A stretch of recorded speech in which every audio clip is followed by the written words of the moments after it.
आज मैं electro homeopathic की दवा S1 स्क्रोफोलोसोज नंबर 1 के सामान्य उपयोग की चर्चा कर रहा हूँ। यदि डिस्पेप्सिया हो जाए, किसी को अपच हो जाए, तो S1 की 5 गोली 3 बार देने से ये अपच दूर हो जाती है, या रोग की तीव्रता के अनुसार औषधि को आधे आधे घंटे पर भी 10-10, 15-15 मिनट के अंतर से भी दिया जा सकता है। तो ये S1 डिस्पेप्सिया अपच को दूर करती है। और यदि S1 की 5 गोली सुबह दोपहर शाम, 5 गोली सुबह, 5 गोली दोपहर, 5 गोली शाम लिया जाए, तो ये एक सामान्य टॉनिक का काम करती है। S1 अगर 10 गोली किसी को दे दिया जाए, तो उसके बेहोशी के दौरे आने वाले हों, पेट दर्द शुरू हो रहा हो, तो ये बेहोशी के दौरे और पेट दर्द S1 की 10 गोली देने से ठीक हो सकता है। ये दौरे को और पेट दर्द को रोक सकता है, रोकने की क्षमता है। इसलिए S1 जो है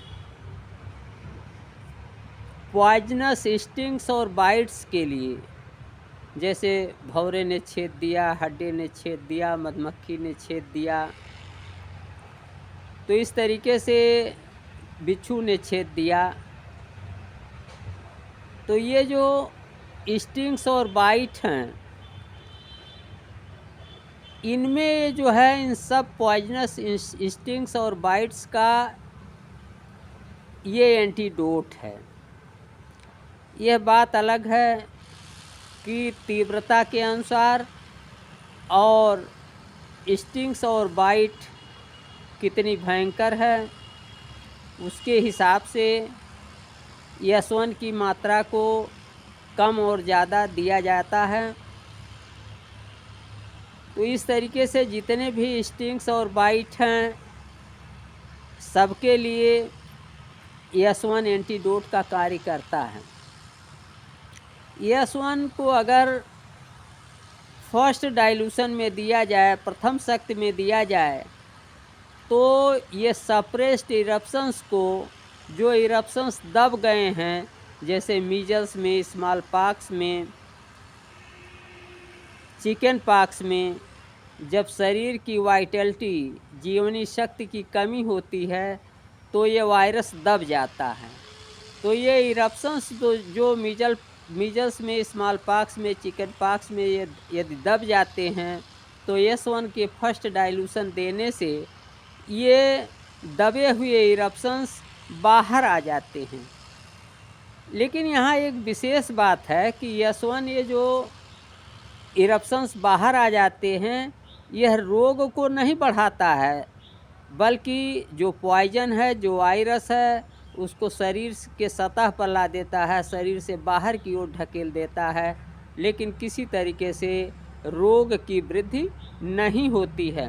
साथ ही साथ ये जो S1 फर्स्ट डाइल्यूशन है, ये सर्कुलेशन को एक्साइट भी करता है। जो हमारा रक्त संवाहन तंत्र है, जो रक्त प्रवाह हो रहा है, ब्लड सर्कुलेशन हो रहा है, इसको उत्तेजित करता है। और यह एक हृदय के लिए कार्डियक स्टिमुलेंट है, हृदय के लिए एक टॉनिक भी है। साथ ही साथ अगर S1 को लाइटर या सेकंड डाइल्यूशन में दिया जाए, तो यह इरप्शंस को ठीक करता है।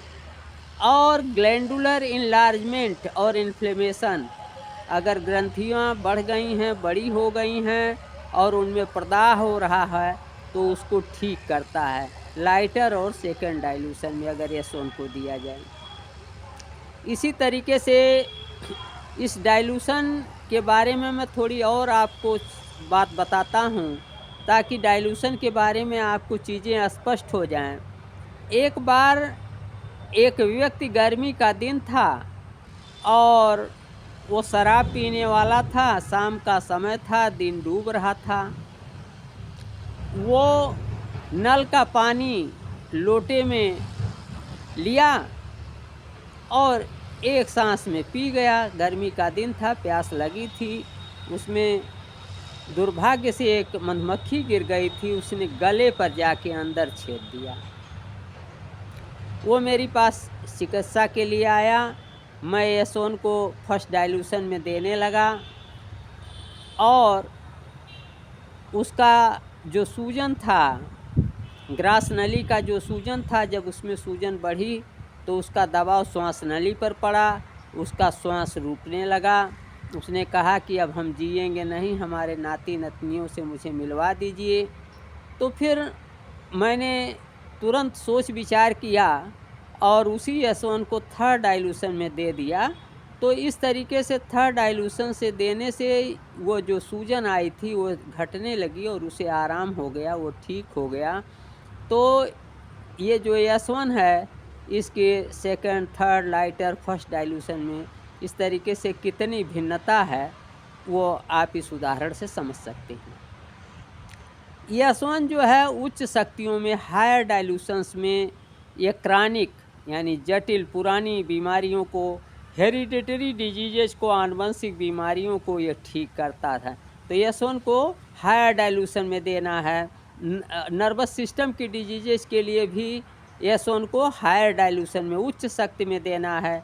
जैसे मस्तिष्क संबंधी कोई रोग है, किसी को अनिद्रा है, किसी को चिंता है, किसी को एंजाइटी है, तो विशेष रूप से अगर पुरुषों का केस है तो वहाँ एस1 200 देना चाहिए। अगर महिला का मामला हो, फीमेल का मामला है, तो वहाँ C1 देना चाहिए 200। यदि एस1 को मैसिव डोज में भारी मात्रा में दिया जाए तो ये ऐंठन दूर कर देता है, फिट्स दूर कर देता है, डिलीरियम ट्रीमेंस दूर कर देता है, पेट दर्द दूर कर देता है और साथ ही साथ हिचकी को भी ये दूर कर देता है। एस1 अगर 5 गोली दिन भर में 3 बार दिया जाए, 5 गोली सुबह, 5 दोपहर, 5 शाम, तो यह प्रोफाइलैक्टिक्स का भी कार्य करता है, रोग निरोधी भी कार्य करता है, रोग रोकथाम की भी कार्य करता है। प्रोफाइलैक्टिक्स है ये एस1। और एस1 को यदि अन्य कॉन्स्टिट्यूशनल औषधियों के साथ दिया जाए तो ये वाइटैलिटी को हमारे बढ़ा देती है, मरीज के वाइटैलिटी को बढ़ा देती है, जीवनी शक्ति को बढ़ा देती है और उसमें रोगों से लड़ने की क्षमता बढ़ जाती है। एस1 जो है, ऐसे व्यक्ति जो सैंग्विन टेम्परामेंट के हैं, रक्त प्रकृति के हैं या बाइलियस टेम्परामेंट के हैं, उनको सूट नहीं करती है। उनको जो है डिजीनेस हो जाती है, चक्कर आने लगता है, नासिया हो जाता है, मिचली आने, चक्कर और मिचली, डिजीनेस एंड नासिया डेवलप हो जाता है। तो अगर किसी को एस1 देने पर डिजीनेस एंड डायरिया, डिजीनेस और नासिया डेवलप हो रहा हो, मिचली और चक्कर आ रहा हो, तो आपको ये समझना होगा कि हमारा पेशेंट, हमारा रोगी वो लिम्फेटिक टेम्परामेंट का नहीं है, बल्कि ये या तो सैंग्विन टेम्परामेंट का है या बाइलियस टेम्परामेंट का है। ऐसे रोगियों को एस1 के जगह पर एस2, एस5 या एस10 दिया जाता है। तो इस तरीके से आज मैंने एस1 के सामान्य प्रयोग, उपयोग, यूजेज की बात किया। अगले वीडियो में फिर मिलेंगे। नमस्कार, मैं डॉक्टर प्रेम नारायण।